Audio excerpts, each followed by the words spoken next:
So the title for this film that I'm about to review has cat in the name. So in some countries, my last name is part of the title. Figures.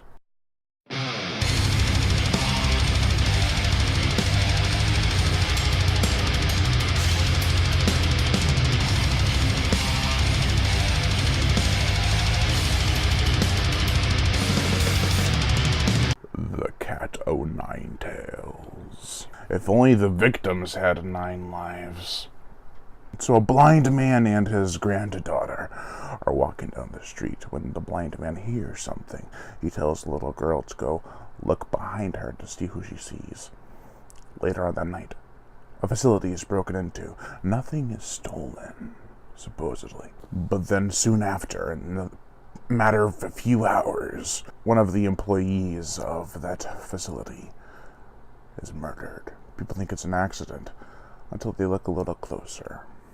Now, a voice over the phone, a stalk in the night, is going after a reporter who is helping assist the blind man and his granddaughter in this case that could lead to horrible death. I like it. I like it especially because it's not completely derivative of Dario's first movie, The Bird with the Crystal Plumage. It does its own thing while still maintaining the Giallo vibe. We have James Franciscus in this film. He is so good. He also played in The Last Shark, aka Great White, and Beneath the Planet of the Apes.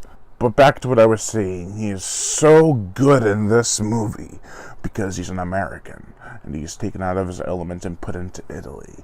And it makes him try to fit in because he's a reporter, so he already has to maintain a stable job. But when shit gets real, you can feel isolated very easily, as that's one American dude. The rest of the characters are portrayed by an excellent cast. Franco Arno plays the grandfather.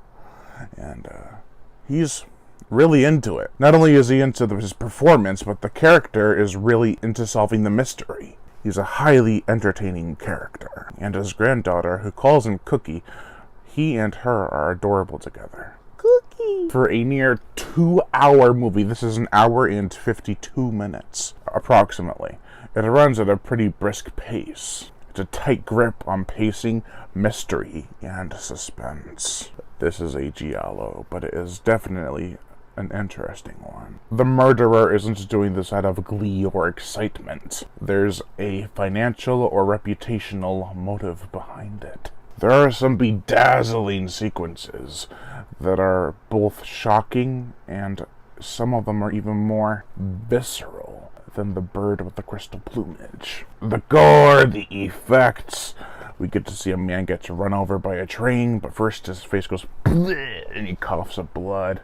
There's some stabbings and some blood, but the last few frames are daring and exquisite, and they're oh so rewarding. The effects are not perfect, and the blood is still paint, much like A Bird with a Crystal Plumage, but it still works.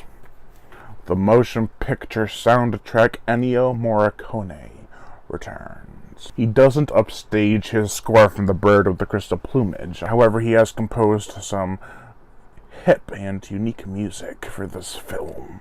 I dug it. While this is still a solid film, I don't love it as much as The Bird with the Crystal Plumage. It's got fun and interesting characters, a cool story, and some blood. I can see myself watching this more than the 2 times that I already have. It's stylish. It's a very stylish movie.